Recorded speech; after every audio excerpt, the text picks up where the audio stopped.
What's up, dude? Mr. Cales, how you doing, Hey, sir? man. No, I'm just I'm still jamming out to the To intro the music, beats. man. I love that intro. That beat, yeah, that's a sick beat, man. It's called Victory, man. That's exactly what it is. Speaking of victory, that's what the Bears did this weekend, baby. Woo! Yeah, man. Oh yeah, preseason champions. Yeah, man. Preseason champs, man. That's what we are. It's exciting, man. I don't think I've ever been this excited for this team in quite some time, man. It's been a while. So looking forward to it, man. Well, man, we got a lot to talk about, man. We had a little bit of NFL preseason action, and man, I'm starting to open my eyes, man. A lot of you know how it goes, man. People get a little excited about preseason, but these rookie quarterbacks really showed out, man. I mean, they did. These rookie quarterbacks have taken charge, man.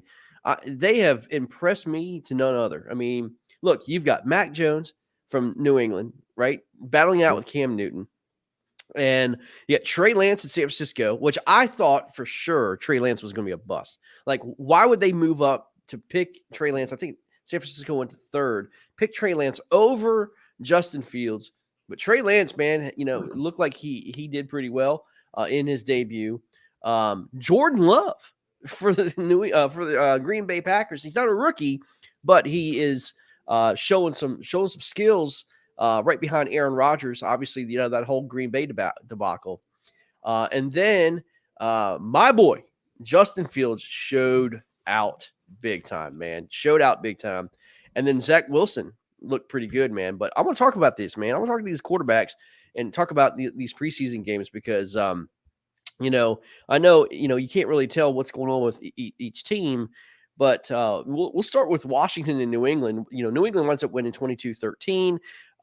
New England's offense looked pretty good, a lot better than what it did last year. But Mac Jones took control of that game. Washington's defense, their starters didn't play, but the time that they did play, man, I think Washington's gonna be a top 5 defense. What do you think, man?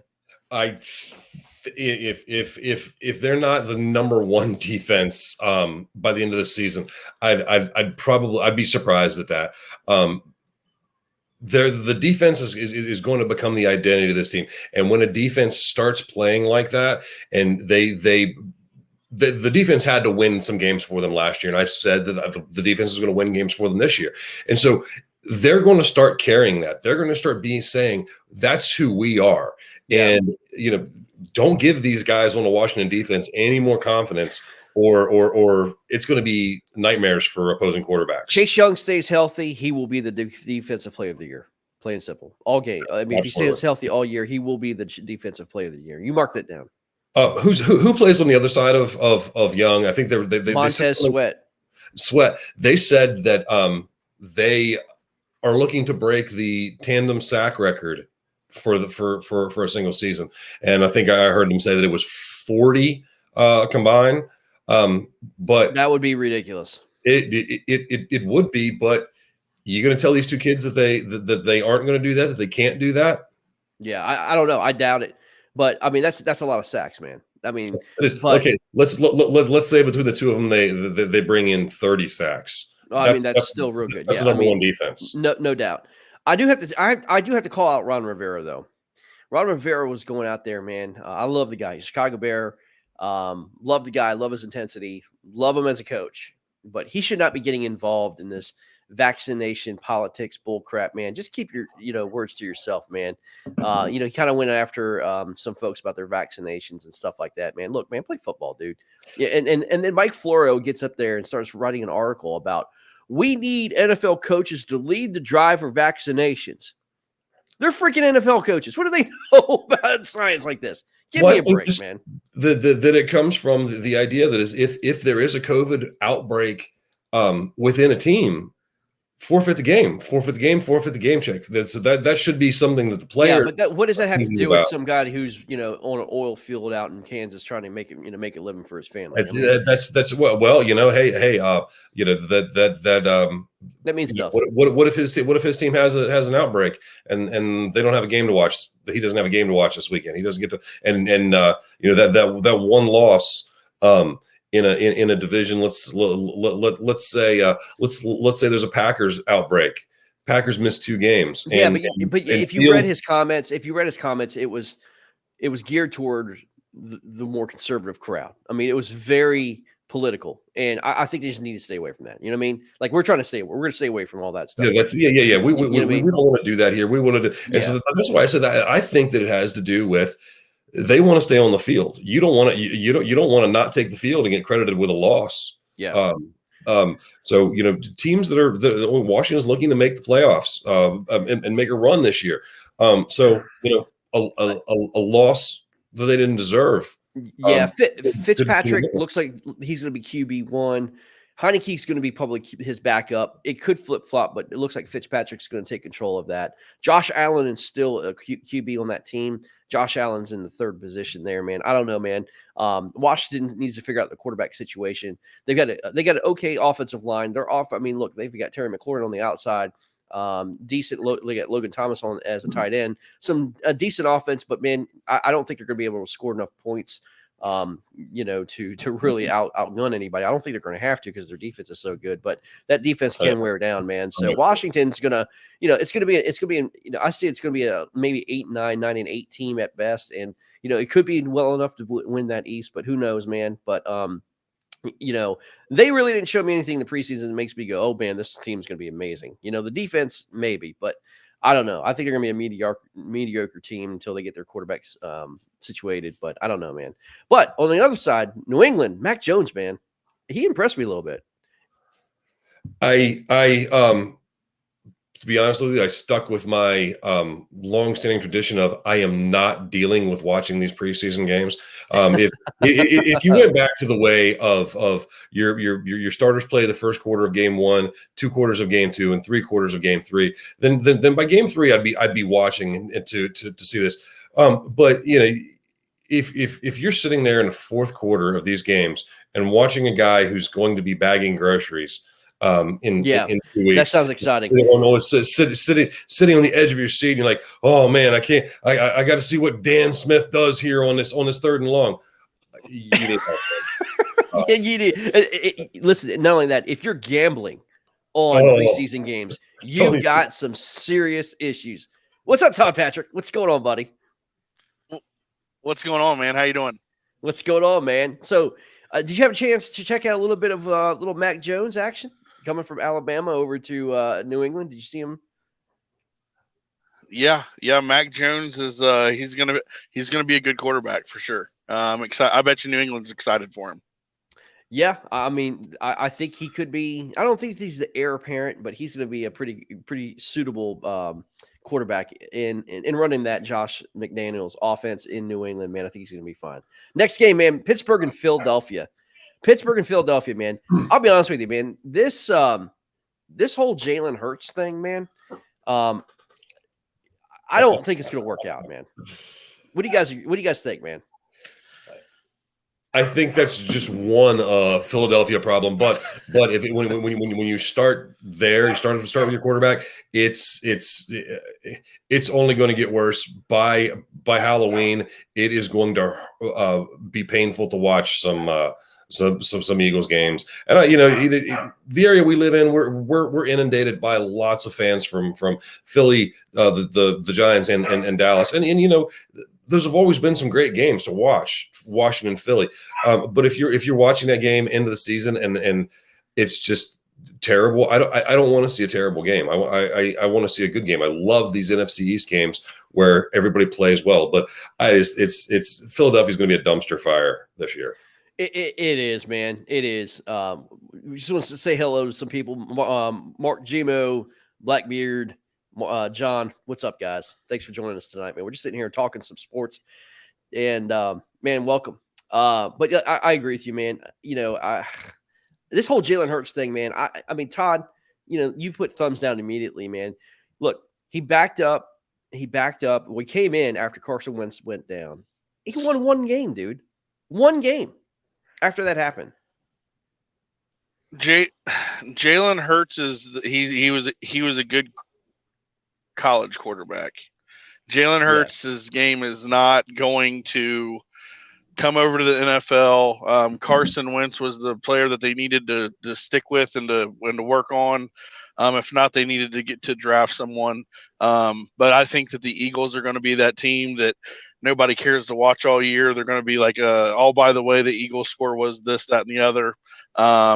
Jalen Hurts is not the answer in Philadelphia. And I think, quite frankly, you listen to sports talk radio all week, a lot of the fans in Philly country are pretty upset and quite nervous for this 2021 season. Yes. And you know what they do? When they start, these freaking Philadelphia fans out there, man, what they start doing, they start bashing other teams. They start bashing other fan bases because their team absolutely freaking sucks, and it's everybody else's fault but their own, man. I'm telling you. And I don't know about this coach that they got, this Sirianni guy. I mean, who the heck is this guy? I mean, he comes from the Colts, supposedly some offensive guru. He talks out of his butt first couple conferences, man. I don't know. I don't like the Eagles. I don't like their team.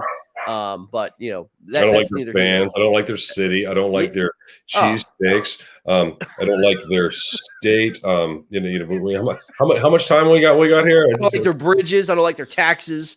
Yeah. Everything about it, man. I don't like their TV shows. Don't like their traffic. Right, right. So. Yeah, everything about it, man. I mean, Philly just going down the road. Their airport sucks too. The best thing about Philadelphia is getting to the other side of it when driving through. That's right, exactly. Whichever side that might be. Yeah, I mean, it's just terrible. But anyway, and then they play Pittsburgh, man. Pittsburgh actually wound up winning that game. And again, this is preseason. Who really cares? But Pittsburgh actually went out winning that game, man.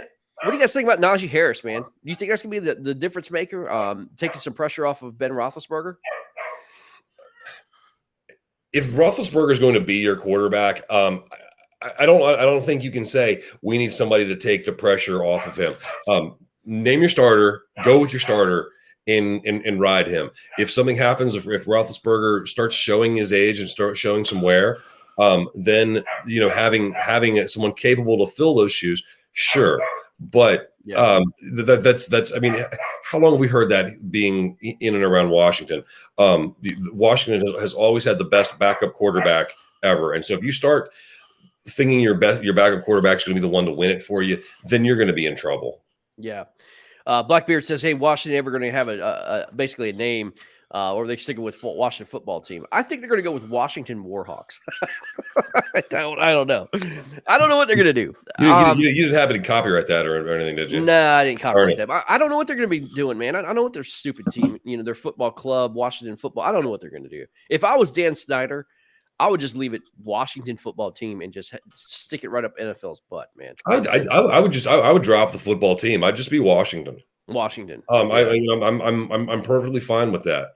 Yeah, no, I agree, man. I mean, I think football team is kind of a little hokey. Where you're what are you trying to get the attention of some soccer fans? Yeah, somewhere? Like you call yourself a football club. Yeah, Washington football. I mean, whatever, man. I mean, they honestly, Washington, by the time that it's all said and done, a soccer team might have more points than the actual Washington football club or football team. It's all said and done. Yeah, you know what I mean.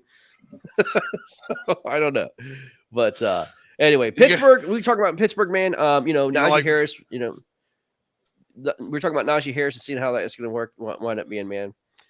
Zach, what's going on, buddy? Snyder needs to sell Bezos. He will fight and keep the Redskins' name. It would be awful. We don't need Jeff Bezos to own a club. Man, he needs to go just find space, and Bezos just needs to go on down the road, man. Oh, yeah. If Bezos owned the team, I would pay twice the amount to see any other team than I would pay to see Washington. That's my Amazon philosophy. I will pay twice as much to buy local than I will be to buy from Jeff Bezos. Yes, correct. Todd, talk to us, man. What about Pittsburgh? You're kind of close to that team. I hate them. I think Ben Roethlisberger is I think Ben Roethlisberger is deteriorating quickly. You're going to see a lot of short passes just like you did last year. He don't have the arm strength to go downfield. If he does, he's going to be challenged by cornerbacks, DBs. They're going to go out there and dare him to throw the ball. So they're going to stack against the run. I think that you and the screen game, and I think that's the game plan versus Pittsburgh this year. So Najee Harris is going to get the ball a lot. You're going to look for some quick, some tight ends, some quick crosses, curl routes. You're going to see a lot of short to medium routes, and I don't think you're going to get burnt long by Pittsburgh this year. So I think that's the game plan. I think they struggle, and I think they're the worst team in the AFC North this year. Ooh, wow. Wow, you think the Bengals are going to beat Pittsburgh? Yes. Wow. Man, that's dropping some juice right there, man. I don't know. You want to hear a quick Ben Roethlisberger story? Shoot. Here's a good one. Ben Roethlisberger obviously plays for Pittsburgh Steelers. There's a very famous country club outside Pittsburgh called Latrobe. Latrobe is the home of Arnold Palmer. Obviously, he started that country club. And, Ben Roethlisberger was there one day, and these kids came up to Ben Roethlisberger. He comes out of the car, and these kids came up to him, saw him in the parking lot, and was like, Mr. Roethlisberger, would you let me have your autograph and take some pictures and all that stuff? And Ben's like, yeah, you just go away, guys. I'm here to enjoy myself, trying to play a round of golf, and I need to go. So I don't have time to do all that stuff. So shoo those kids away. Ben goes out there and plays this round of golf, comes back into the clubhouse, gets ready to go sit down at the bar, and these kids came up to Ben and said, Mr. Roethlisberger, if you don't mind, would you mind signing our autographs and blah, blah, blah, autographs, blah, blah, blah, blah. And Ben's like, look, guys, I'm just trying to enjoy myself. I don't want to sign autographs. I'm sorry, kids. You need to just leave me alone, go away, blah, blah, blah, blah. Well, sitting at the bar was the one and only Arnold Palmer. And he looks over to Ben Roethlisberger and he goes, I think it's time for you to leave, sir. And he goes, what? Ben goes, Mr. Palmer, excuse me, what did I do? He goes, those kids that you just shoot away were my great grandkids. I think it's time for you to leave. Good for him. That's class versus trash. That's it. That's it. That's exactly what happened, man. So I mean, I have a buddy that was right there when it happened. If you're talking about throngs of fans, 20, 30, 50 people all clamoring for your autograph, and you don't want to do it. Okay, a couple of kids who just catch you, have a minute and want that from you. It'd be great to give it to the kid, and I'm not in that position, of course. But if I were just it's a kid, for goodness sake, man. Let you can sign one or two, and then if some other people start catching on, say, hey man, I'm just taking care of the kids. Yeah, let them have some love. Next game was Tennessee and Atlanta. We're just gonna blow through this game. Look, Tennessee looks great. Alabama's trash. I mean, not Alabama. Atlanta. Alabama's trash too. But Atlanta is trash. Yeah. And speaking of Alabama, the one, the only Julio Jones is now on Tennessee, man. Looking good. Real good. We picked him last week, and I picked Tennessee going to the Super Bowl. Maybe a stretch of a pick, yeah. But Tennessee is not bad, and then you give them a piece like that to make their passing game a little more dangerous, and that's a recipe for success in Tennessee. Might be my lucky day. I just found a $5 bill. Well, there you go, man. That's what happens when you get on the Greg Nosar show, man. You start becoming rich. Your compensation is down the street. Yeah. That's what happens, man. Todd, we'll let you know at the end of the show where to send that to. Yeah, that's it, man. But you know what? I mean, Tennessee, I'm not Ryan Tannehill, great quarterback, good quarterback, but I don't think he's enough to overcome like a Patrick Mahomes or anything like that, man. That's just no. He's efficient. He's like you remember when Joe Flacco led the Baltimore to the championship? You mean Trent Dilfer Part 2? That's exactly what Tannehill is going to give you. He's going to give you that type of performance. He's going to give you a chance to win, and he's going to protect the ball. So, Yep. Ryan Tannehill is definitely a plus on a team, but he's not anybody that's going to beat a team, really. No question. Next game was Buffalo and Detroit. Buffalo, Josh Allen just signed a $150 million guaranteed contract for Buffalo Bills, man, the most in the NFL history. And the kid deserves it. I think he's again the top 5 quarterback. Proved his worth last year. A lot of people thought he was going to go by the wayside, just another trashy quarterback. But man, this kid has got a gun. He's got a great pocket presence. Man, he could run, and he's big and take some hits. Man, I love Josh Allen. That's Josh Allen's leading the changing of the guard there in the AFC East. I mean, it had to do with Brady leaving. So, but we're at the time, Manning just got inducted to the Hall of Fame, and I mean, Brady can't keep playing forever. So these new young faces, if you spread this talent out across the NFL and balance it out, and let's get some more good games every week. You want the NFL to get bigger than it is right now. Get a dozen good young quarterbacks out there, and that's coming. That is. I definitely believe so. Yeah, like we talked about, man. Mac Jones, Trey Lance, Jordan Love, Justin Fields, Zach Wilson, Josh Allen, Patrick Mahomes. The list goes on and on. These quarterbacks are exciting. I'll even put Heineke in there. I mean, what Heineke did with Washington, during the playoffs was absolutely outstanding. So there's a good Tua Tagovailoa over at Miami. I mean, these are good young quarterbacks coming through. Joe Burrow, Cincinnati. Joe Burrow, Justin Herbert. I mean, all these guys. Chargers. Lawrence. I mean, it's like I said, star power is what's driving sports, and it's and the NFL has always been able to replenish these people, and now with the importance put on the quarterback position in the last 5-6 years, you're getting it to be bigger and better, and bigger and better quarterbacks, and more reason to want to tune in every day, every Sunday. Yeah, I mean, I love the young quarterback play that we see. I really do. Speaking of young quarterbacks, man, we had another game against Dallas in Arizona. Man, I am worried about Dak, guys. I'm worried about Dak. I don't know. I mean, is Dak going to play this year? I mean, I know he's going to play, but is he going to last this year, man? He had to stay back to California, in Oxnard, California, or whatever the heck they're at. And he had to stay back while the team traveled for 2 weeks in a row. And, he wasn't at the Hall of Fame game. He wasn't in Arizona. He just is still trying to nurse the shoulder, man. That is concerning. He just signed a big contract, and now he's got shoulder issues. He had to get another MRI done. Dallas comes out and says, oh, we're doing that for precautionary measures. Nothing's wrong. He's just an MRI machine. Don't worry about it. He's great. Yeah. I mean, they don't put people in MRIs if there's nothing going on. You know what I'm saying? Exactly. So I don't know, man. And Dallas's defense last year was historically terrible. Oh, you're not going to correct that in one offseason. It didn't. No, it did. I don't think it got a lot better in this offseason. No. They had some injuries, of course. Their linebacking crew was just decimated. But they're back in there. Sean, what was his name? The linebacker from Dallas. Van Der Esch.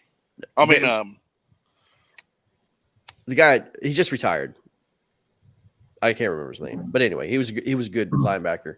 But he always had concussions, and so he's out.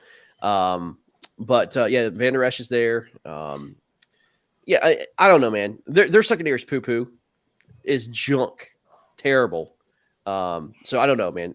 I think they're gonna get burnt, and Dallas is gonna just wind up being a trash team this year. So I don't know. I don't expect more than 6 games out of Dallas. I think the NFC East is going to be a race between 2 teams. Washington and Giants? Yep.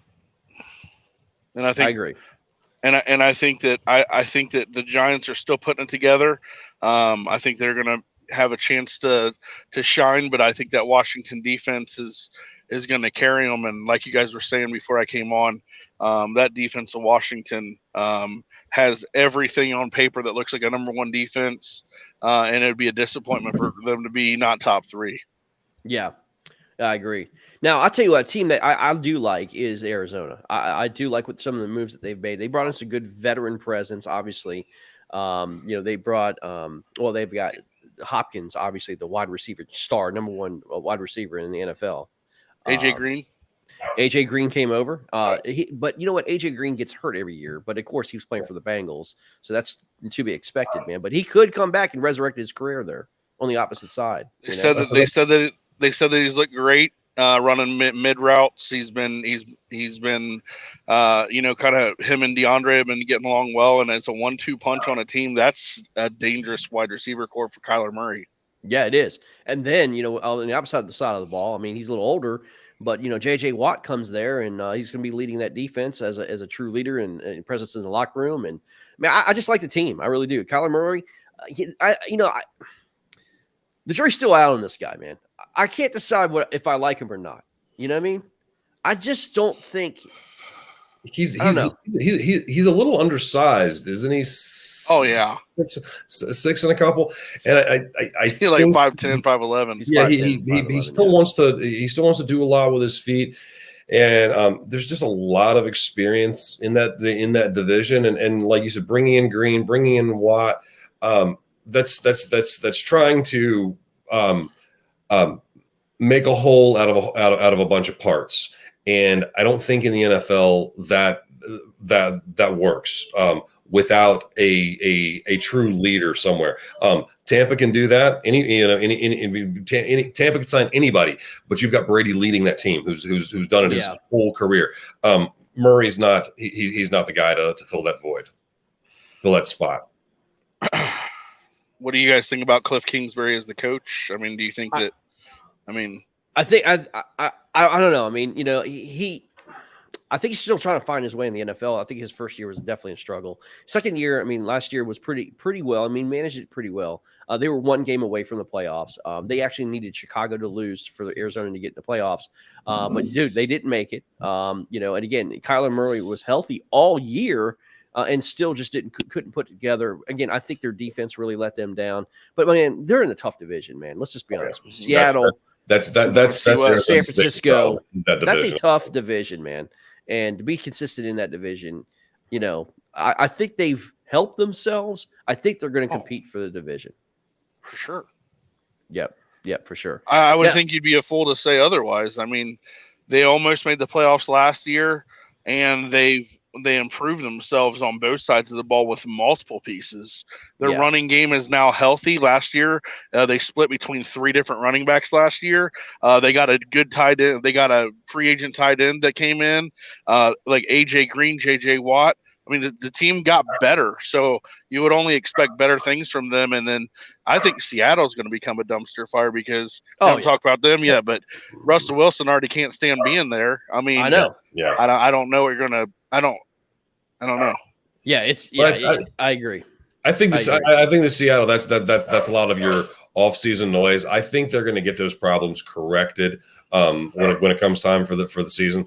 They've played like professionals for many years now, and until Wilson gets his way and gets out of there and sees the grass isn't greener, maybe somewhere else, I think he'll come to play on Sunday. He doesn't play Saturdays. Yeah, who knows, guys? Let me tell you about the game. I was excited to watch. Obviously, it was Miami versus Chicago. Miami went to Chicago. Had practice with them all week, and man, I tell you, in practice, I'll be honest with you, I was very concerned because Miami's defensive line was blowing the crap out of our offensive line.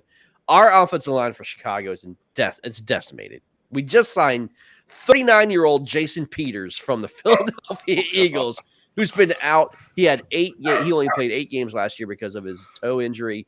The guy is going to try to lead and anchor our left tackle position and anchor the line. And the reason being they has to do that is because the Bears put all their basically eggs in one basket with this kid, Tevin Jenkins from Oklahoma State. Tevin Jenkins was picked 39th. We traded up to get him. Come to find out, guys, listen to this.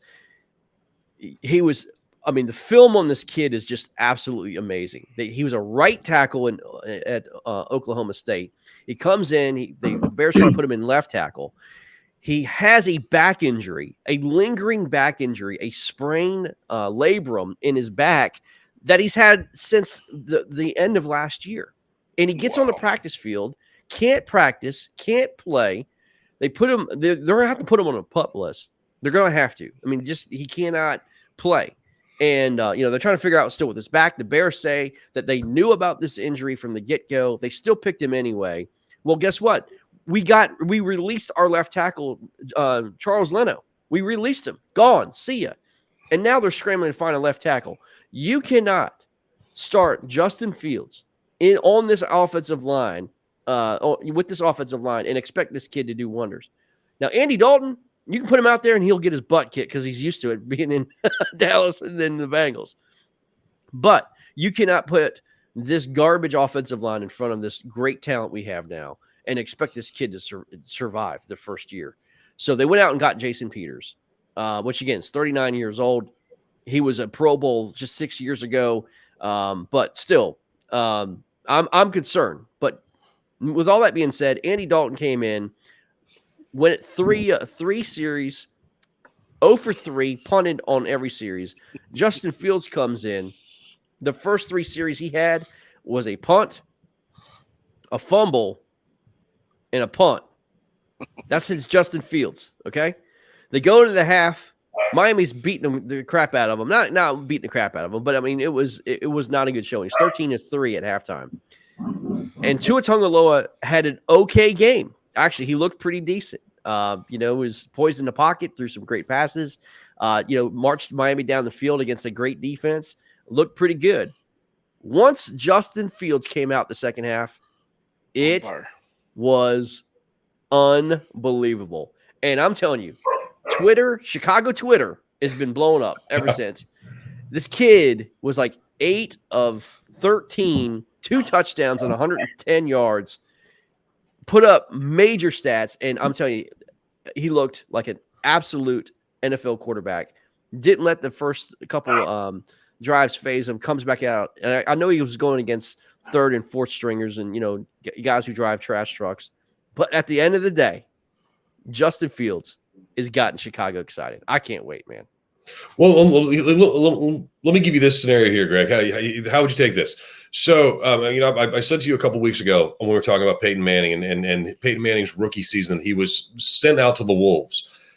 So what if Chicago 1 in 15?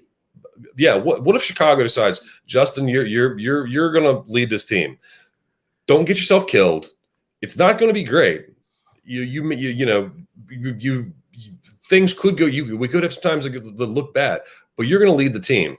And so let's say he leads Chicago to a 5-12 season, not even sniffing the playoff. We give him a pass, but building onto something and some time to work on an offensive line around him, put the pieces in. If give the kid the confidence to be an NFL quarterback, and maybe year 2, 500 and contend.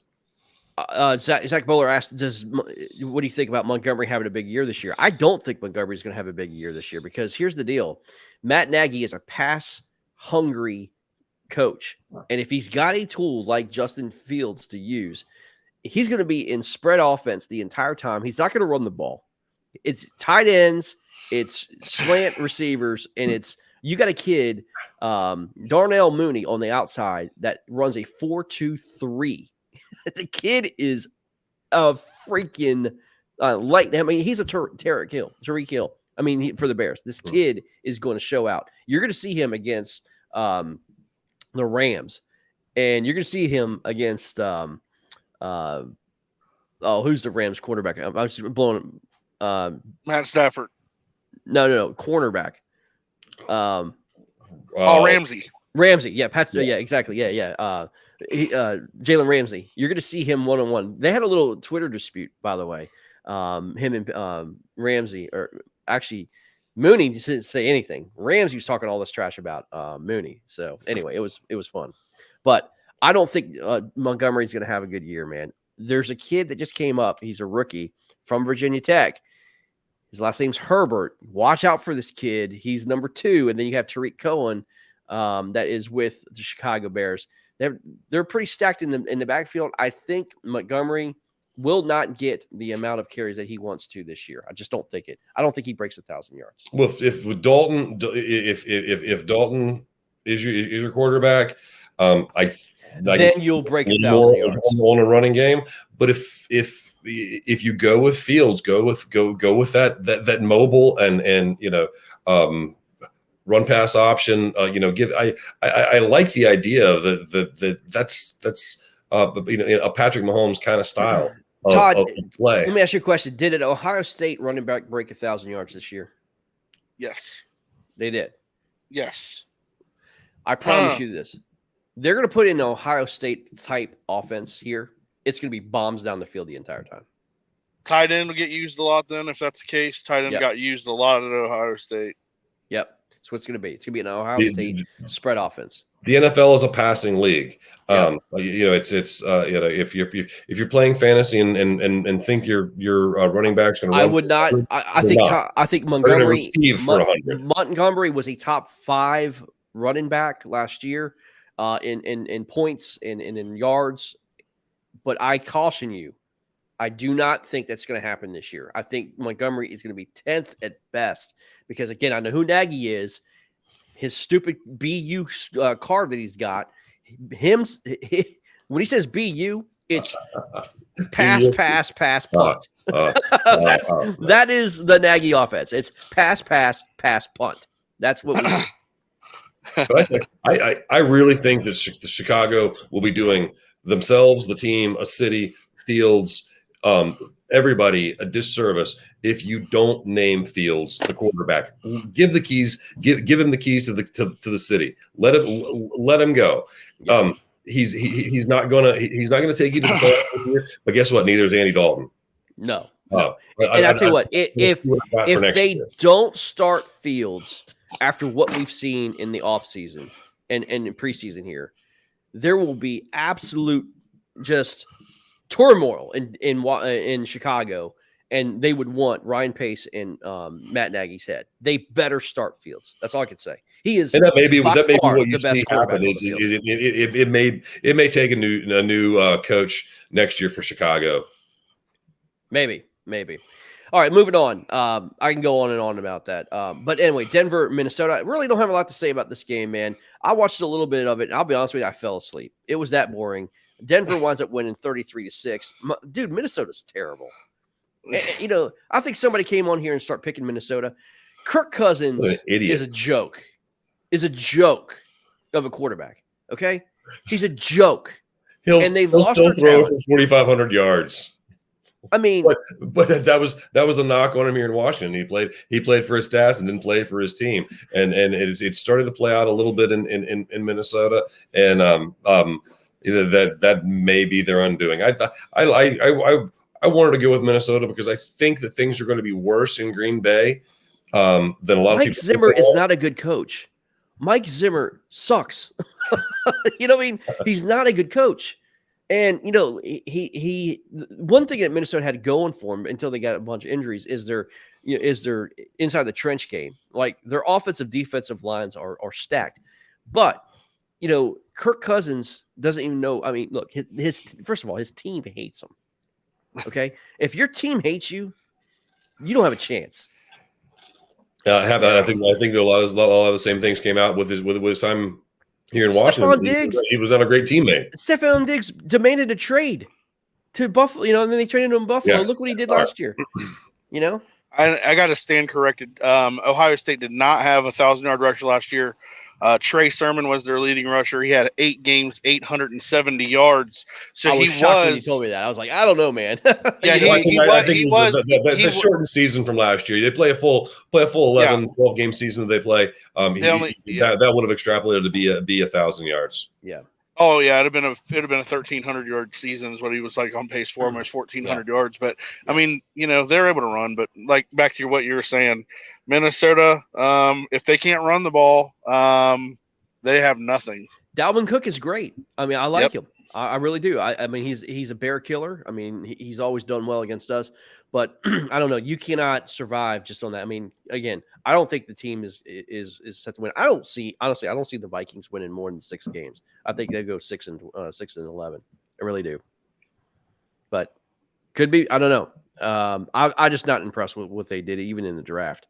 By the way, Minnesota tried to get up and pass the Bears to pick up Justin Fields. How about those apples? How's that make Kirk Cousins feels? Sounds like the NFC North is just going to be, teams competing to be, what can we do to be worse than our other division mates this year? And it's the mark my words, what's going on in Green Bay? It may sound bad now.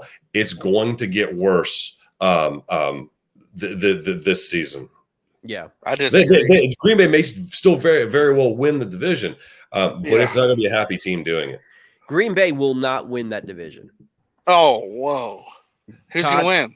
Todd, I'm telling you straight up, man. The Bears, then, right? Well, I mean, if we've already said it's not going to be, the Bears are going 5-12, and Green Bay's not going to win, and Minnesota is going to be the worst team in the league. The Bears will have, listen, the Bears are going to have this division. I'm just telling you straight up. Yes, sir. Yes, sir. The Bears are going to. You forgot about Adams and. Doesn't matter, man. It doesn't matter, man. Listen, I'm telling you straight up, dude. The defense in Green Bay has significantly declined. Significantly declined. It's going to be a high scoring. It's going to be a high scoring league. I agree.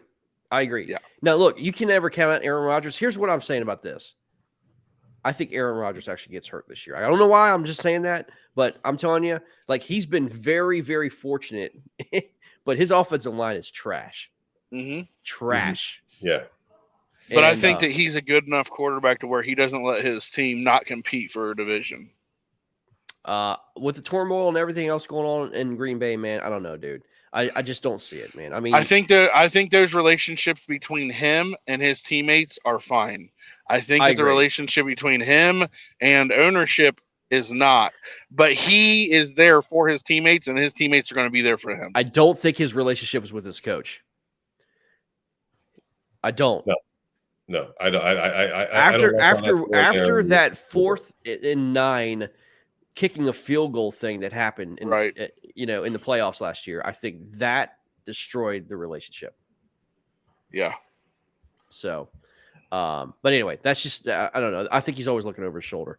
Hey, another game that really could care less about, but I'll tell you, I'll bring up this information, was New Orleans in Baltimore. New Orleans God. New Orleans Saints looked awful. Jameis Winston's garbage. So bad. Winston throws up 2 interceptions. I thought he got his eyes corrected, dude. I thought he had LASIK, and that was the reason. He throws up 2 interceptions in that game. Baltimore winds up beating them. But Jameis Winston, let's poo-poo, dude. I'm gonna tell you a player that New Orleans wishes they had back. Teddy Bridgewater. Yeah. That's true. Yeah. Teddy Bridgewater will start this year for shoot. Who's he playing for? Dallas, isn't it? Isn't he with Dallas? Did he go? No. Anyways, Teddy Bridgewater is going to win the starting job where he's at, and he's going to have a great year. And New Orleans fan miss Teddy Bridgewater. Yeah. Is he with? Who's he with now? Cleveland? My gosh, this is horrible sports talk. We don't know where Teddy Bridgewater. Yeah. Well, because he's Bridgewater basically out of the league, dude. Oh, the Broncos. No, Panther. Broncos. Yeah, he's with the Broncos now. Yep, he's with the Broncos. But yeah, I mean, again, who cares about Teddy Bridgewater? He's not even a starting quarterback. But yeah, that's a New Orleans loss. Well, you know what? Here's the problem with New Orleans. Their best wide receiver, Michael Thomas, hates the team. Oh yeah, he does. Wait, what's going on there, Todd? I mean, what's the deal? What's his issue? Michael Thomas wants paid. Yeah, he wants to get a contract extension. That's not going to happen. He wants paid, and he doesn't feel like. I think that Michael Thomas is showing himself as a prima donna. It's the old quarterback, adage, man. Yeah, you know, I think that he's like, you know what, we're not gonna be doing much this year. If I'm gonna go out there and put my career on the line, for the New Orleans Saints, then show me the money. If not, Michael Thomas is not a happy player. Michael Thomas ain't gonna do nothing on the field this year. Yeah, I wouldn't draft him in fantasy. I'll tell you that. No, I wouldn't either, man. I mean, he was out last year, supposed with injuries, and then actually New Orleans actually tried to call him out. They thought he should have played at least the last two games of the year, and they told him, he should have played. He did not play. That really pissed off Sean. And they were saying that they pushed for that surgery to go through in June that he had just had. Right. And that he had delayed that purposefully. To go into the season. Sean Payton was furious. Yep, and that's not gonna end well. Michael Thomas will not be a New Orleans Saint, I don't think, by the end of the year, but going into 2022, I don't think so. Yeah, man, I agree.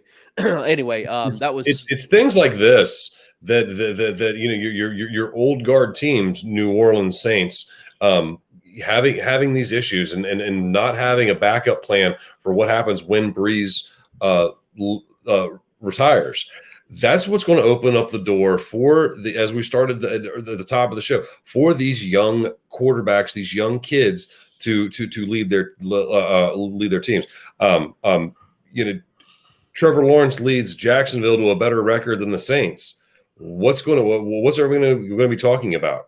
You're going to let these kids get some following and get some wins and get some eyeballs on them, and everybody's going to be forgetting the Saints really, really quickly.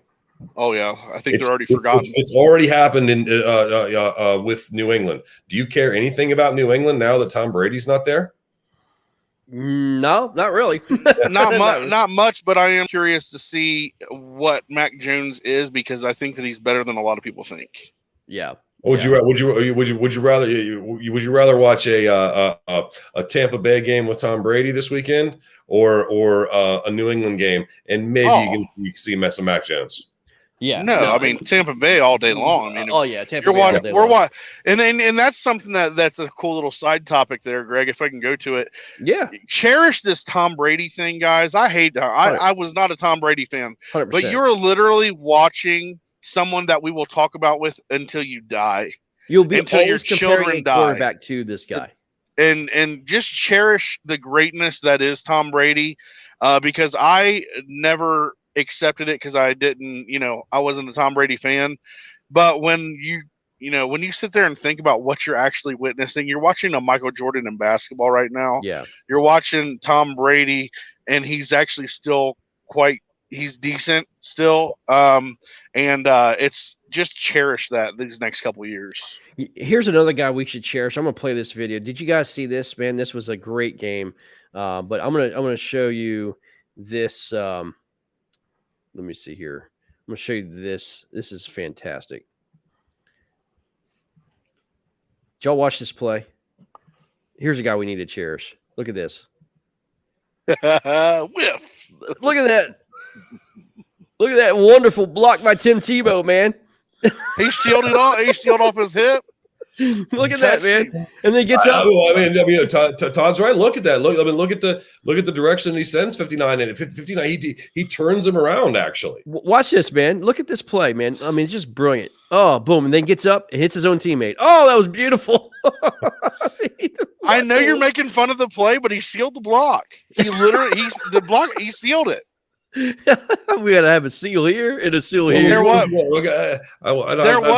have to watch it again to see all the things. What down and distance were they? How many yards did they get? It doesn't have to be a perfect spring. The guy who was after the running back there. That was the worst block I've ever seen. No, he had a worse one. He had a whiff in the game, and the dude sacked the quarterback. Well, there you go. That can't be the worst block you've ever seen because it actually wasn't a block. It just, he kind of literally hit his head on somebody else, on the guy's back, and then went up and then busted his head against his own teammate. What is he doing, man? I love Tim Tebow as a guy. Hey, it was his 34th birthday. He's learning to play a position. Is what he's doing. And they played Cleveland, man, and guys, I'm telling you, I'm not a Trevor Lawrence. I don't believe in Trevor Lawrence, man. I just don't. I'm not a believer. I'm sorry. He was good in college, I think, but I just don't believe that he's going to carry the Jacksonville Jaguars out of the depths of hell to make him a good football team. I just don't see it, man. I can see them being better. And he's not going to be a guy like I can tell you. If Field starts this year, that Chicago will be contending for a playoff team for a playoff spot next year. But if Lawrence starts for the Jaguars, they won't be contending next year. But give him some time to build. Let him get some his NFL legs under him a little bit. And they were too close to end zone. It's not going to be this year. It's not going to be next year. It could be the year after. But I think that Lawrence. I'm not going to say he's going to lead the Jaguars to the Super Bowl or anything like that, but capable. Yeah, I don't know, man. I do like to pick up Etienne, his teammate from Clemson. I like that running back. Obviously, Jacksonville's has always had a good defense, but Todd, let's get to you, man, about Cleveland, man. Does Cleveland is this I was going to say Johnny Manziel. Holy crap. He reminds me of Johnny Manziel. Oh, my God. But, I mean, is Cleveland going to do some damage, man? I mean, are we going to see Cleveland in the playoffs this year? And, I mean, with that defense, they're going to be fantastic. But I don't know, man. I'm a little concerned about Cleveland. I don't know why you would be concerned about Cleveland. I'd love to hear why. My only doubt would be Baker Mayfield. Yeah, that's and my he issue. Started to solidify his doubters last year when he game in and game out got better and better. He became more comfortable. The game slowed down for him. He was having more fun playing out there. You could tell that everything was just coming to him. This is my bold prediction of the year. The Cleveland Browns will play in the AFC Championship game. Wow, dude. Wow. The reason why I'm concerned is because, look, I am not confident with OBJ. Okay? You have Landry on the outside. Okay? But those two, I'm just not believers in. I mean, OBJ is, again, the typical prima donna wide receiver guy that is – he had 2 great years with the Giants, and that's really it. Okay? So then he thought he was the best receiver that's ever played the game after those 2 years. Yeah, I'm not a believer. I'm sorry, I'm not a believer. Now, their wide receiver depth goes Odell Beckham Jr., Donovan Peoples-Jones, Ryan Switzer, Dominic Felton, Jarvis Landry, Jamarcus Bradley, Rashad Higgins. That's basically it. They picked up Austin Hooper from Atlanta, but they do have great running backs, Nick Chubb and Kareem Hunt. But, dude, I don't know, man. I just don't see it. I don't think their wide receiver core is good enough, I'm sorry, to get Baker Mayfield to be a top quarterback. I just don't see it. I mean, when your top 2 are Odell Beckham and Jarvis Landry, I mean, you're looking at 2 guys that are 80 plus catches a year. They're not reliable, dude. Jarvis Landry is automatic for almost 90 to 100 catches a year. They have to stay on the field, man. Jarvis Landry, yes. OBJ, their defense is going to put them on the field. This will be a top 5 defense this year, top 6 defense this year. Their defense is solid. Their defense, and they're playing the AFC North. Yeah. It's not going to be a good division this year. I think they have the best. That's exactly what I was looking at here. Is their schedule? And here's Houston, the Vikings, Cardinals. They play Cincinnati twice. They've got the Lions in there. There's a lot of winnable games for them, and building off of last year. Let them catch a streak and build some confidence. And gel together as a team. You don't have to have the best names on the outsides for Mayfield to be throwing to. You have to have people that believe in him, and he has to believe in them. And I think he's more of a leader than any other quarterback in that division. Oh man. I mean, we're kind of overlooking a guy that might be getting paid $150 million a year. That just like Josh Allen, you're totally forgetting about Lamar Jackson. Louisville's Lamar Jackson. Yeah. Not forgetting about him at all. Greg, you said Rodgers won't make it through the season. Lamar Jackson. Well, I think Lamar Jackson is probably going to wind up this season. contracting COVID for the 5th time this year. If he can stop doing that, man. Baltimore has a better team. But I think that Mayfield can solidify himself in the eyes of his teammates to be a leader on that level. And Cleveland's a weird city. It's always been. And Nick Chubb. I mean, we're forgetting about Nick Chubb was a top 5 running back last year. I said Nick Chubb, man. I do like Nick Chubb. And Austin Hooper, David Njoku. He's got weapons all day long. Yeah, dude. I don't think he has enough. I hate Cleveland. Watch him. I do hate Cleveland. I don't hate Cleveland. I'm rooting for Cleveland. I just don't think they have enough to maybe make the playoffs as a wild card. I don't see them taking the division. I do. I see Baltimore winning that division. I don't. If Jackson does not play 17 games this year, which I don't think seeing him, he's got that reckless streak in him that I just don't think is going to last. He's gotten lucky for a few years. I think he's going to run out of luck. Let me name these defensive stars that maybe just because they're at Cleveland we forgot about: Myles Garrett, Miles Jack, Jadeveon Clowney, Denzel Ward. Jadeveon Clowney, overrated. Mm-hmm. Then they went out and drafted probably the best cornerback in the draft in Greg Newsome, the second out of Northwestern. 100%. I mean, their cornerbacks are probably the best in the NFL. Yeah, I'm telling you, Cleveland is a team that is not going to be fun to play against. They're a hard-nosed team. They're what AFC North football is all about. They're going to run the ball. They're going to throw short. They're going to grind and grit. They're going to play in the cold up there. The Browns got everything in the world to cheer for, and if you're a Browns fan, this is why not this year if you're Cleveland Browns? No, I agree with you, man. I mean, look, the only thing is Cleveland was trying to get rid of Baker Mayfield just a year ago, right? Yeah, they tried to get rid of him. Why would they do that, dude? You know, why would they? Josh Allen's went from a 49% passer to 64% in 1 year. Mm-hmm. Mm-hmm. Yeah. They're in the same draft class. That learning that time and that learning curve. Freddie Kitchens really hurt him. What's that? I mean, Freddie Kitchens really hurt Baker Mayfield. I mean that was a just trash season for them. It was a waste. That's the NFC North is not going to be a lot of fun to watch, but it never is. That AFC it's the worst black and blue to watch. Yeah, it really is. But anyway, all right. Sorry guys, we're gonna be moving. So yeah, my bold prediction. I'll say it again.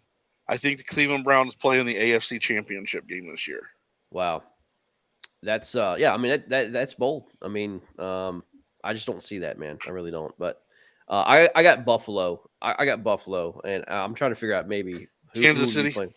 Yeah, Buffalo and Kansas City. Yeah. Yeah, I mean, those are my top three. Those are my top three. I'm on the Tennessee bandwagon, and I'm going to ride it all year long. I like what Tennessee has going on. I think it's fun. And if you told me I'm going to buy you a ticket to any city for any game, I'm going to Nashville to watch a game. Actually, I'll go to Nashville whether I make it to Nissan. I don't know, but best running back in the league. Yeah. Oh yeah, no doubt. Derrick Henry. No question. That's not even debatable. No. All right. The next one is Christian McCaffrey could be right there with him, but if he's healthy. Yeah, if he's healthy. But Cincinnati beat Tampa Bay at Tampa Bay. Cincinnati. I don't know, man. Talk about it, Todd. You're a Cincinnati guy. No, I mean, I'll tell the you how I Bengals feel are. about him. I'll tell you Go how ahead. I feel about him. I will tell you how I feel about him. I'm a fan. Their wide receivers are stacked. The quarterback, obviously, a great quarterback if he stays healthy. I am very concerned that they didn't pick up Penny Sewell, which Detroit picked him up to anchor their line. I'm very concerned about their offensive line. This kid got murdered last year. Now, I hear he is absolutely. Can y'all hear that music? No. No. I, My daughter's going home from work, so I don't know, but she's probably not singing. I don't know. yeah, so for some reason I'm hearing a bunch of music. I don't understand why, but anyway, um, but I don't foresee. Joe Burrow in his offensive line is a problem. The offensive line is terrible. The defense is, I don't know, maybe average, but Maybe average. yeah, maybe average. With a good secondary. Yeah, I just don't know, man. I don't see them. I think they're going to win 5 games, maybe. 5 games is about all I see them win. But They won 5 last year with I know, man. 4. Yeah, I think it was 4. But In I just that, don't. in that I don't tough know, man. division we were just talking about, that's a stretch. It is. I mean, I think they can split. I think they can split with Pittsburgh, and maybe steal a game from Cleveland or something like that. I don't know, but Bengals they got a lot of work to do, man. And I think they made a major mistake not picking up an offensive lineman in the draft What do you mean? in first round. Oh, okay. I was First round. gonna say we drafted 3. No, first round. Okay. Penny Sewell should have been there, man. They should that should have been their pick. But we got Jamar Chase, and he could turn out to be the next big thing at wide receiver in the NFL. So, I mean, but you want my take on the Bengals? I think the Bengals are still a couple years away, but I think the Bengals are a fun team. That the offense is going to be fun to watch, and that defense is going to need to be built upon. Solidification of the offensive line, hoping that maybe Riley Reef will come in and be some stopgap fill. We drafted the guy. The guy from Clemson, the left tackle from Clemson, Jackson Carman, and T. Higgins, Jamar Chase, Tyler Boyd, top 3 wide receivers there. Offensive firepower, they're going to be fun. So I think the Bengals are going to say first team to 24 is how the Bengals games are going to go this year. First team to 27, first team to 31. But the offense, I think they've got that on the right pace. Samaje Perine, Joe Mixon in the backfield. Offense is going to be fun to watch. It's the defense that's going to be spotty, just kind of like the Cincinnati Reds. Offense is amazing, and the pitching is where you bite your nails. So This is true. Yeah. This is true. But yeah, man, I tend to agree with you, Todd. I think we're on the same page. I mean, obviously Tampa Bay, we go to them. Tampa Bay is just going to do Tampa Bay things, man. Tampa Bay, I mean, all 22 starters are back with the team. Every single one of them. That is amazing. Off of a Super Bowl team that last year did not really start gelling or come back together until week 8, week 9? Yeah. Right about midseason. The Bears beat Tampa after that game where Tom Brady went to Chicago and took the big L. They came back and did their run, so that kind of fired them up. Yeah, and that's Tampa and Brady can score 0 points this preseason, and they'll still win 13 games without breaking a sweat next year or in the regular season. Yeah. You're gonna watch that defense too. Don't be shocked when that defense is a top 5-6 defense this year too, because the way they came together, the way they gelled, Jason Pierre-Paul, and my God, the linebackers that are, I mean, that defense. Yeah, I mean that defense alone could win games for you this year. They could score enough points to win you a game and then hold the other team. In a division that's not much outside of Tampa.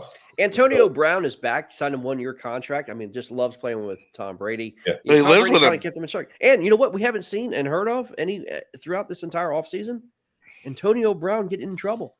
It's a miracle. He's living with Tom Brady and Giselle. That's why he's literally mentoring his life. He is. I mean, it's been amazing. I mean, an off season without hearing Josh about Gordon needs that. Yes. If you have the opportunity to play with Tom Brady, you know you're an odds-on favorite to win a Super Bowl, and if that's your goal, then you're going to. By the way, can we talk about this real quick? Can we talk about this real quick? Can we talk about this real quick?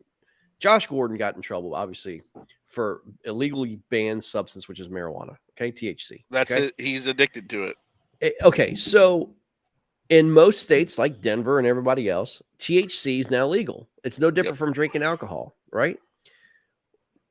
Should the NFL get rid of its THC policy? Yes. Yes. For many reasons.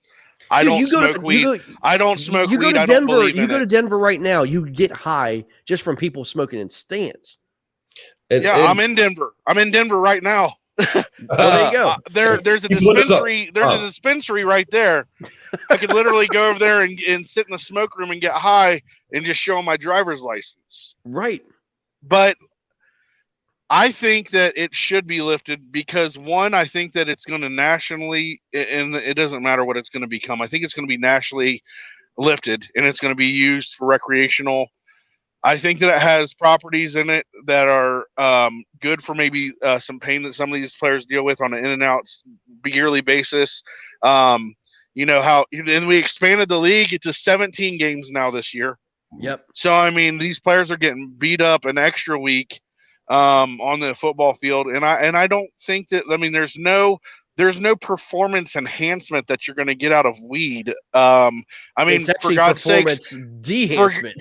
for God's sakes, they give you cortisone shots to make your body not recognize the pain that it has, so you can go play. I think that's more performance enhancing or something that they shouldn't use than what marijuana is, in my opinion. If you wanted to have that argument, I think that I could win that one.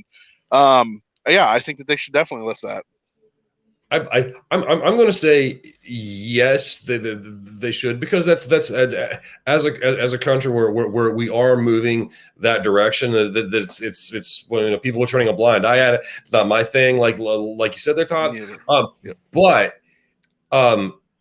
it's going to have to be something bargained between the league and the union. The league is I mean, the union, I'm sure, would love for the league to come out and straight up say, no, we're not going to do this anymore. But the league, I think, still feels like they have that as a bargaining chip. Hey, we'll give you this, but you got to give us something too. And here's another thing, Greg, before you chime in. 10 years ago, people said I smoke weed, and you looked at them like, you're breaking the law, get away from me. Yeah. It was a negative persona towards that person. Someone smokes pot these days, I'm like, okay, cool, man. It's almost accepted. And before long, if you don't smoke pot, then you're kind of on the outside. And before long, it's going to be a norm. And here's something, I'll go a step farther. I don't even think it's as bad as drinking. I think drinking is worse. Yeah. Honestly, but that's for another argument too. But I think that it's something that in the collective bargaining agreement, like you said, Sam, needs to be brought to the table. But I think that it won't be this collective bargaining agreement. It may be something that could be the next one in about 3 to 5 years, whenever they have that again. Yeah, that's one thing. It's good. But I mean, I would have said that the 17 game schedule wasn't going to happen until a new collective bargaining agreement. But there, the league, their network partners, the teams, the players, they're smart to know what they have. And so fans wanted more football, so they got together and figured out a way to bring us more football. This is something that's let's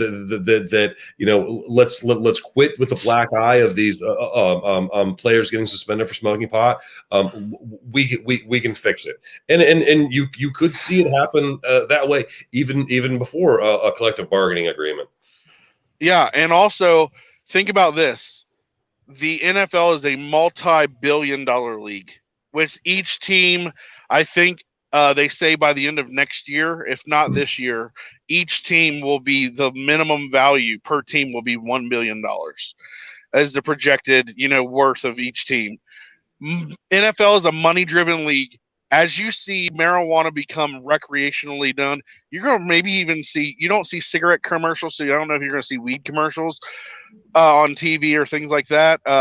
But you're going to see the NFL embrace the money making aspect from marijuana and THC and CBD and all these things.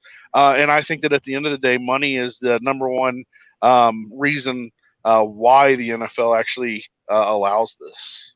But I was think saying, the NBA, if I'm not mistaken, I think NBA actually allows it now. I mean, so I think they were the first to step out as any major organization or sports league to allow marijuana to be non-testable item. Now, NFL tries to follow more of the Olympic standard. You put anything in your body, like what we see with the Olympics here.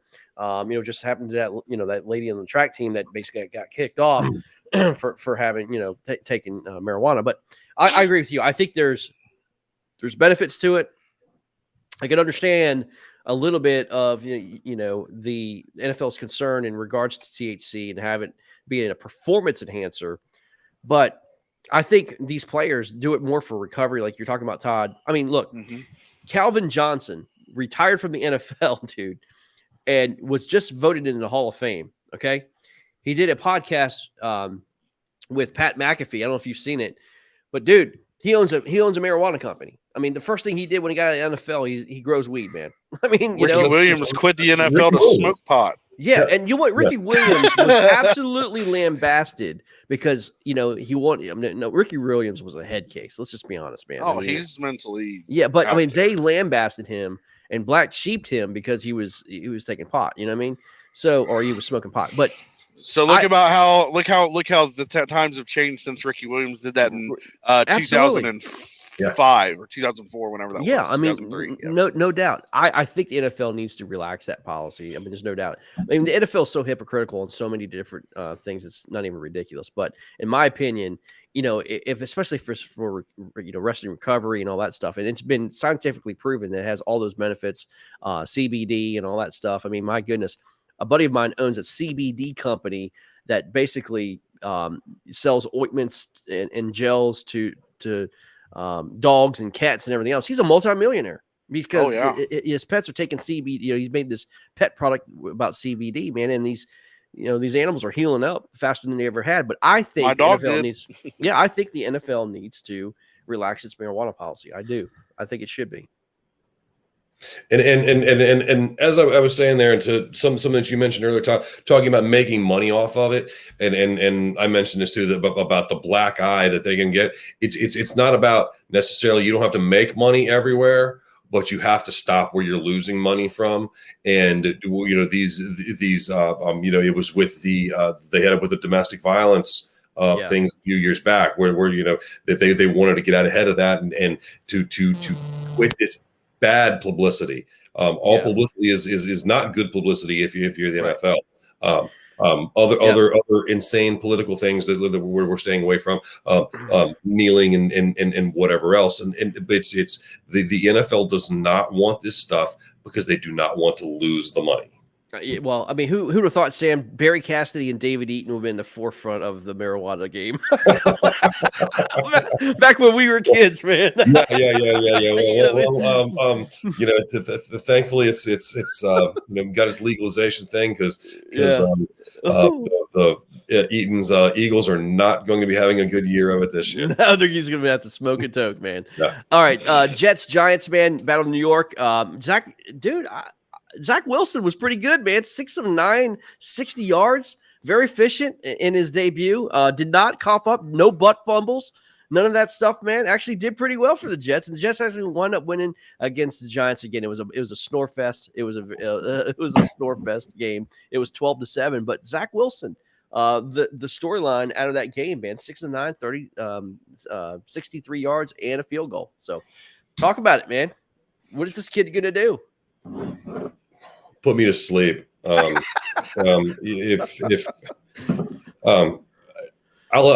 is Daniel. By the way, this is Daniel Jones's last year. He's gone for the Giants.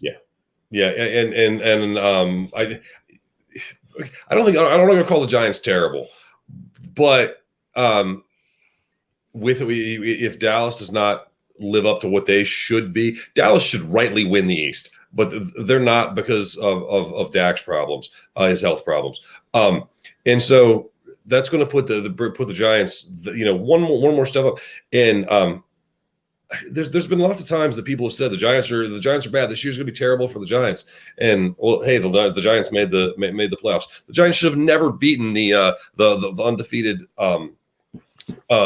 Patriots in the Super Bowl, but they were there. There's something that the Giants have that they can be. Everybody calls them terrible, and they're just a little bit better than everybody thinks they're going to be. And I think they could be a little bit better than that this year. And especially with the down Dallas and Eagles team in the East here.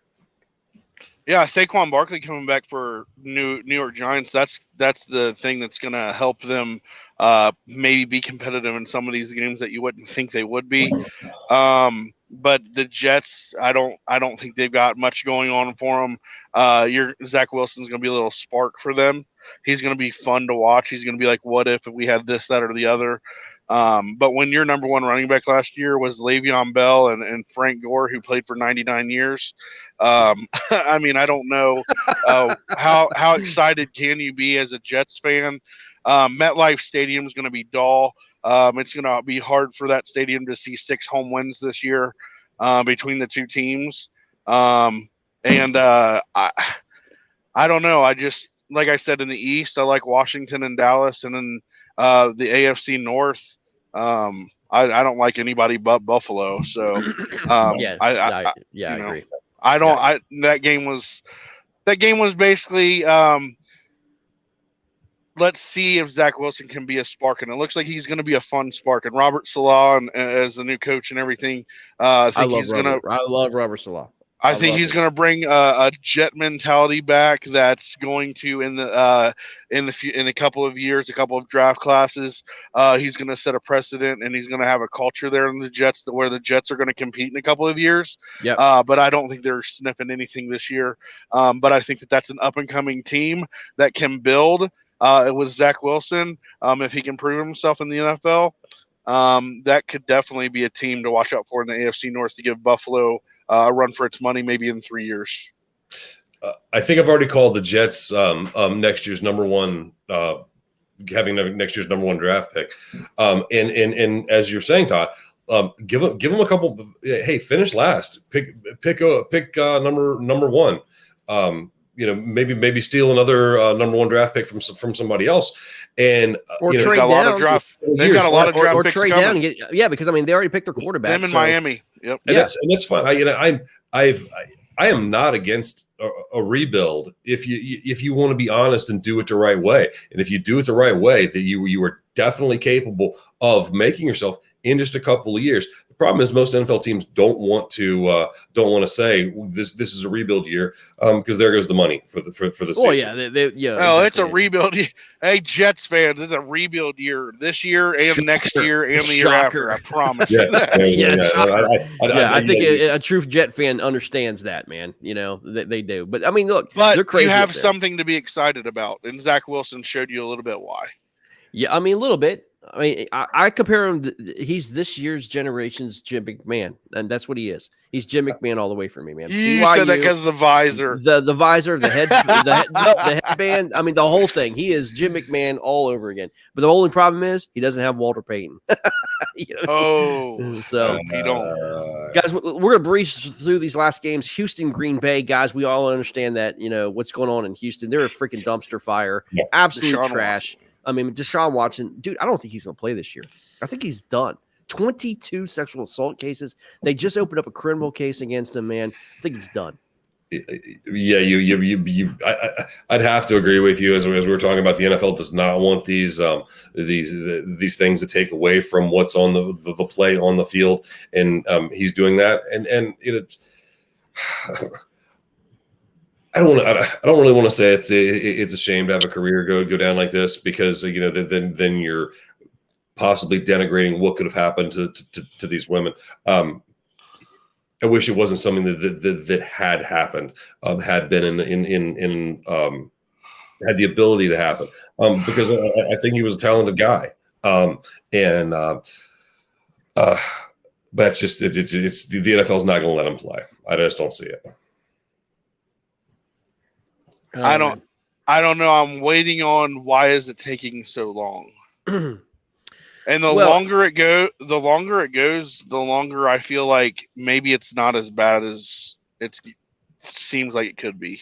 Well, I mean, I don't know, man, because I mean, obviously the NFL really can't do anything until the court of law does something, right? I mean, they're not the first that got there, and obviously he's got now. Look, you might get away with one or two of them, but there's 22 court cases going on, man. You're not going to get away from all those. So, you know, the NFL can't act until the courts act, and then, you know, it's going to be drawn out for a long, long time. You know, of course. Does Deshaun Watson just go ahead and settle it, you know, with all these women, just, you know, give them money to Well, shut I them think up? that's what he was trying to do. So he's like, hey, let me go on with my career. I'm about to get paid. Let me give you some money and let's shut this up. Yeah. And I think that's what he was trying to do. And I think he had some strong women stand up and say, I'm not going to be bought for something that you should be punished for. I agree. And I love that stance, and kudos to those women, you know, that are, you know, that had the courage to do so. You know what I mean? And I'm for that 100%. All right. Next one, Kansas City, San Francisco. Guys, I mean, look, you know, this obviously Kansas City star is Patrick Mahomes, but my goodness, Trey Lance, man, looked good. Threw a bomb. And a little touchdown action, man. It looks pretty good. Yeah. I know that I watched Trey Lance play in that game, and a lot of analysis are saying that he played good. I don't think he did. Without the one bomb for 80 yards, he was 4 of 13 for like 41 yards or something like that. He was late. His progressions were slow. And that's something that with time and getting the timing down for the NFL is going to come. Yeah. But I see a lot of reason for concern, actually. He was sacked 4 times, dude. 4 times. If you go back and just watch the progression, it was slow. It was very slow. I think there's some major issues with taking Trey Lance. The guy did not play last year at all any college ball. He's not played football in almost 2 years. Yeah. I think that's dangerous for them. I see the talent, the leg talent. He's got the arm talent, but he was slow. And when he did make throws, they were breaking on the ball left and right. I know he almost threw a couple of interceptions. But yeah, I mean, he showed you the arm talent there with the 80-yard touchdown. But sorry about that. 35% completion percentage. That's and you know it's I hear this a lot in sports talk and I don't want to do it, but here I'm going to do it. You take away his one pass for 80 yards and he's let's call it 4 for 13 for 48 yards. Yeah, that's never good. That 48 yards. That's not going to cut it. Jimmy Garoppolo's the guy there. And if you're going to win in 49er territory this year or next year, I think Jimmy G's your guy. Trey Lance is a project, and I think he's at least a 2 or 3 year project. Right. I know San Francisco fans might be flipping me the bird right now, but I feel very confident in that statement. Jimmy G's going to be the guy that you're going to have to ride because Trey Lance is not ready at all. Well, dude, another first round quarterback is on that field. You know who that is? Josh Rosen is on that team. A guy that was basically cut out of the league from UCLA. And he thought that he went to the Cardinals. Yeah. One year in, he gets replaced by Kyler Murray, goes to Miami, goes there for a year, gets replaced by Tua Tagovailoa, and now he's in San Francisco as a third string quarterback. My goodness. He'll get cut this year. Yeah, depth chart I'm looking at actually has him fourth. And Todd, some you said a minute ago that I'm going to disagree with you on that Lance being a project. He's a couple of years away. No, he's a couple of years till he's out of the league. I unfortunately feel like this is the draft pick. I agree with you. I feel like he is one of those draft picks. And there's lots of. Are you saying he's a Ryan Leaf? Maybe not that bad. Not that bad, but he's somebody that a team has picked and said, you know what, we're going to groom this guy for a year or two, and he's going to be there, and you'll see a couple of flashes here or there, but it just never pans out. He's going to be a Josh Rosen. John Lynch could Yeah, lose you his go. Right. John Lynch could and lose he's got his job Josh over Rosen that. to learn from right there on Yeah, the team. yeah. John Lynch could lose his job over that pick. Yeah, they traded up big time to get this kid. Yeah, and there was, I mean, not and good. you had needed. I just never. I don't understand that. Could you imagine the 49ers with Justin Fields sitting there? They should have had him. Mm-hmm. You know what? We thank you for being stupid. I mean, it was crazy. I mean, I just don't understand. But anyway, what's the problem with Garoppolo in San Francisco? Why is he like injury? Everyone wants to overlook him. I'm sorry, injuries, 100% injuries. All right. Yeah, I mean, ever since he came from the Patriots, he's been injury prone. So. Yep. All right, moving on, guys. Las Vegas Raiders taking on Seattle. Like we talked about Seattle earlier, man. I'm not a believer in Russell Wilson this year. I'm sorry. I'm just not. I think he's lost the team. He's lost the locker room. I could be wrong, but I love the Raiders, guys. I picked them to win the West. I do. I picked them to win over Kansas City. I love this team. This team is built on speed, and man, they got a ton of it. And I just think what Derek Carr came off his career year with his 101 quarterback rating last year. John Gruden is a great quarterbacks coach. He's a good coach, man. He knows how to take teams to the Super Bowl. Mm-hmm. I think Las Vegas will make the playoffs this year. They win the West. I'm just a big fan of it, man, and they've gotten a lot faster. So I love Ruggs. I love what they're doing, but I love the Raiders here, man. I do not like Seattle. You like the Raiders over the Rams in the AFC West? The Rams are not in the AFC West. They're in the NFC West. Or NFC West. That's right. My bad. It's all right. Hey guys, on that one, I got fired for that statement. I'm out. No. I mean, it's Kansas City, Denver, and Chargers. I do like the Chargers. I'm not a fan of Denver. Sorry, just not a fan. No, Kansas City, I think they take a step back this year. I really do. I don't think it's everybody wants to put Look. Here's the deal. You give these defensive coaches 2 years of film on Patrick Mahomes, they're going to figure this guy out. They're going to figure him out. We were talking earlier about Lamar Jackson. I was getting scolded for overlooking Lamar Jackson, and you've got a couple years film on Lamar Jackson. How come nobody's caught up to him? We're not thinking the same thing. Todd, I don't know if you caught it last week. I said that Kansas City will go 17-0 this regular season. No, dude, they lose the first game. Let's root for something interesting to happen this season, and So your bold prediction is a 17-0 Kansas City. My bold prediction is AFC North for for the Browns. Yeah. Greg, we're gonna need a bold prediction from you too. I got one. We're leaving Las Vegas here. What Greg was talking about, and Las Vegas is has the ability to compete out there. I don't see the step back that you're seeing in Kansas City.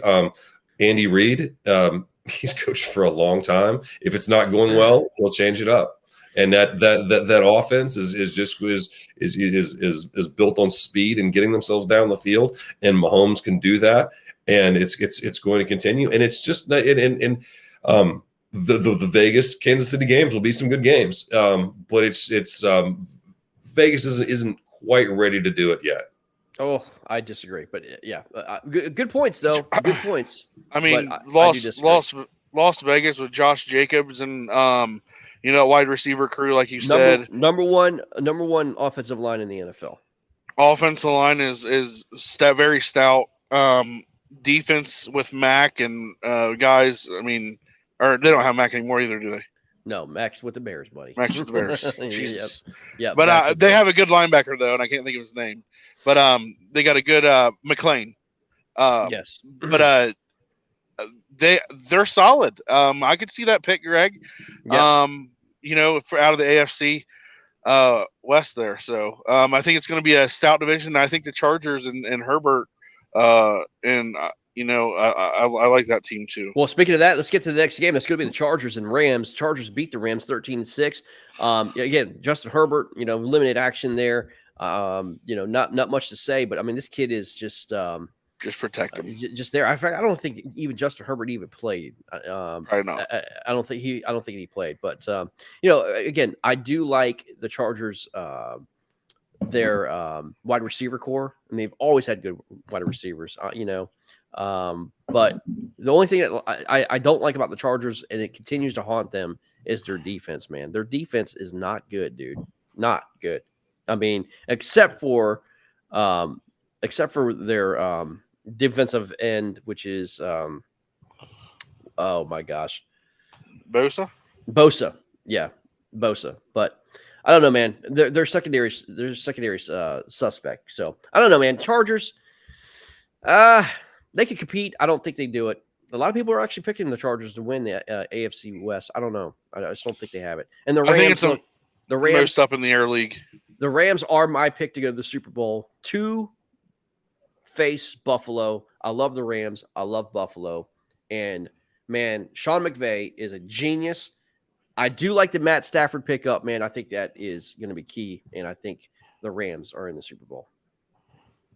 I always liked Stafford when he played in Detroit. I thought he just had the curse of Detroit. I don't know what happens. Yeah, I mean they suck. I mean, yeah. Well, I mean, listen, I just got back from Detroit, and if you would have saw what I saw, no wonder they suck, man. I mean, that freaking city is disgusting. Detroit is disgusting. If you're from Detroit, I'm sorry.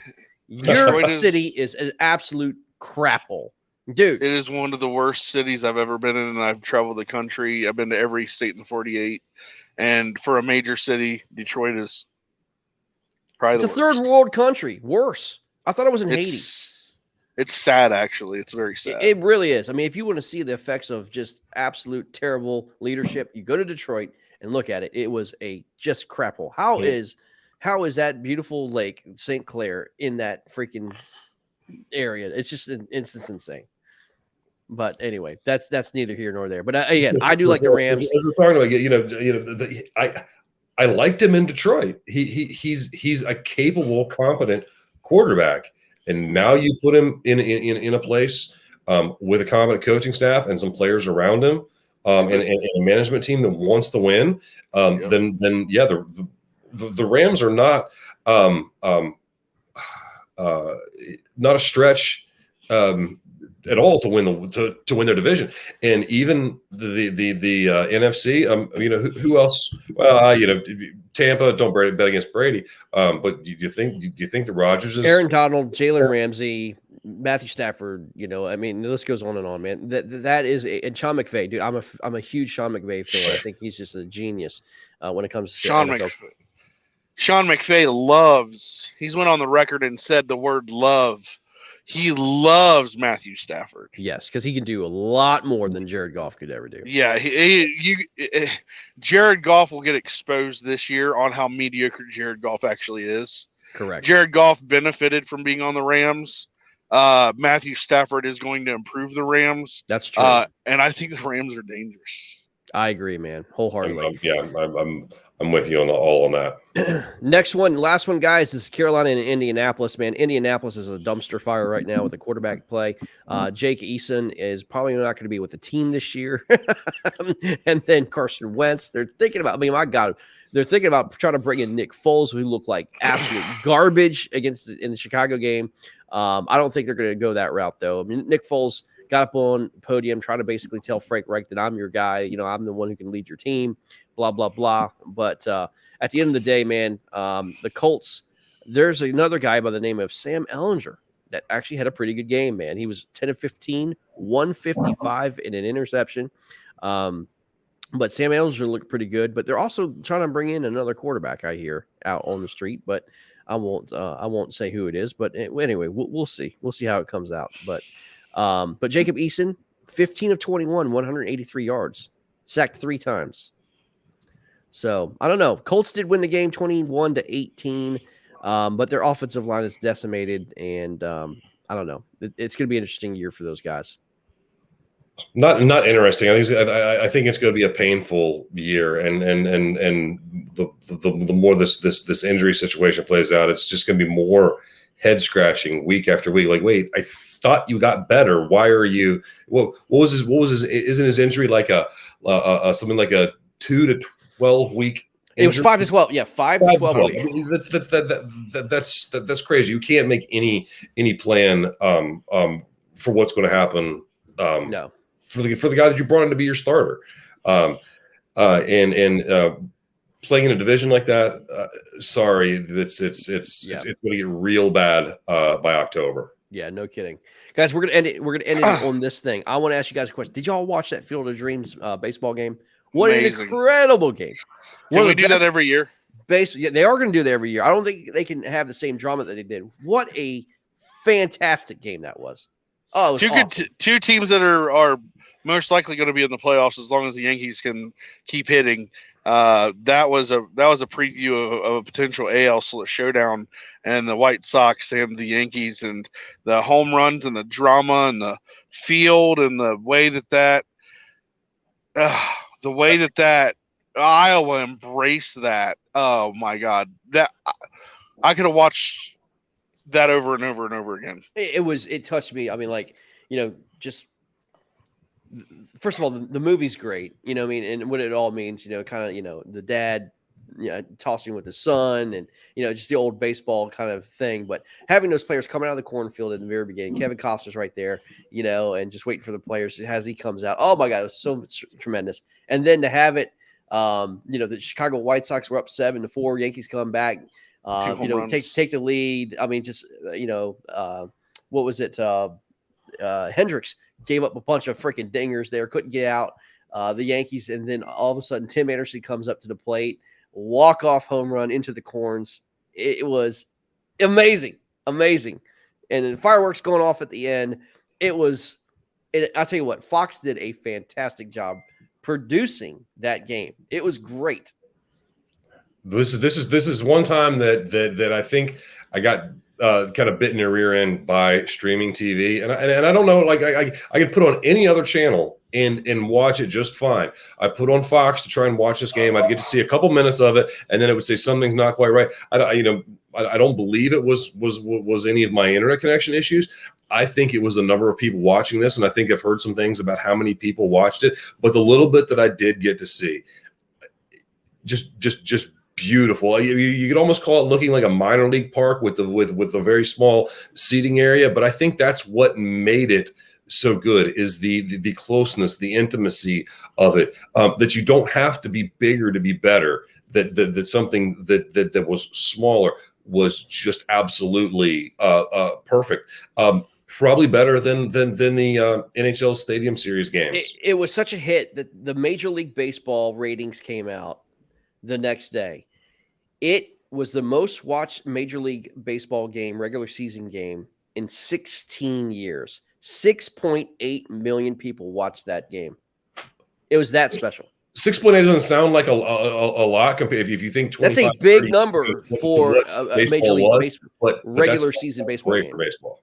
Dyersburg, Iowa put on a show, and the Field of Dreams and the NFL broadcast, even, Joe Buck, everybody gives him flack and everything, but he let the story tell itself and gave the background when it needed to be done. And that was very fun to watch, and it had my attention from start to finish. But we just came off the Colts, and I got breaking news out of Colts camp. Ryan Kelly is expected to be back at practice tomorrow. Huge for their offensive line. That's huge. And Frank Wright just came out and said, quote, "We're at the 2-week window for Carson Wentz's return. You can see him come back in the next 2 weeks." No kidding. That is per Jeff Kerr of the CBS NFL network. So wow. So he'll be ready for week 1 on the NFL season. For opening day. Yep. So that means the Colts will have to go. They're going to go 0-3. Well, and if it's 2-week window to come back to practice, then you might see him still miss a week or two of the season. So, that's big for Colts fans. That's big. Yeah. But I mean, again, with all that being said, I mean, they paid a lot of money for Carson Wentz. I will tell you, Quentin Nelson's out. And Quentin Nelson's hurt, man. He's out. So that's their big guard, man. He's an all-star guy. I don't know if he'll be ready for the regular season. If he is, and miraculously gets to be healed for the regular season, they're going to do pretty well. But if not, that's a big loss. Hey, back to the Field of Dreams game. Just 1 second. If there was one thing that Fox could have done to make that game better, the graphic down in the bottom that says Yankees and White Sox, it's 3-2 in the top of the sixth, whatever. Take that off the screen. Let the game, let the atmosphere. The old school scoreboard out there. Yeah, the old seen it, but you did where you didn't have to constantly know what was going on. You let the announcers tell you that it was 3-2 with 2 outs in the bottom of the sixth. It just to make it to take that last little bit of modern day times out of it, and let's really to feel the old school baseball again. And did you see the people that were actually changing the scoreboard what they were wearing, the old outfits and old outfits, man? It was perfect. And the grounds crew did too.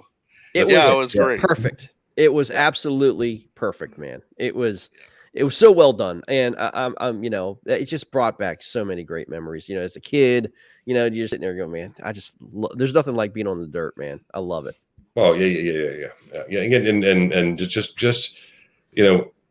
10 years old, all I want to do is throw a baseball around all day long, all day, every day. Yeah, it was cool. Well, guys, we're gonna get out of here, man. That's it for it. Great discussions, guys. I appreciate you guys coming on tonight. Todd, thanks for coming on, man. Let's do this more often, my friend. I appreciate it. That was a blast. Whenever I can, I love being live with you guys, whether it be here or other places. So whenever I can, I will, and hope to be back in Ohio this weekend and take 2 weeks off. I'm going to La Crosse, Wisconsin to go fishing. So. Well, there you go, man. Go hit that dispensary, man. Have some fun. See you later. No, man. Not me. Don't do that. No, it's not my thing. I got you, man. No, you don't want to do that, buddy. All right, buddy. All right, guys. Have a great night. That's it. Take care. See you guys. Bye. Later. Bye-bye.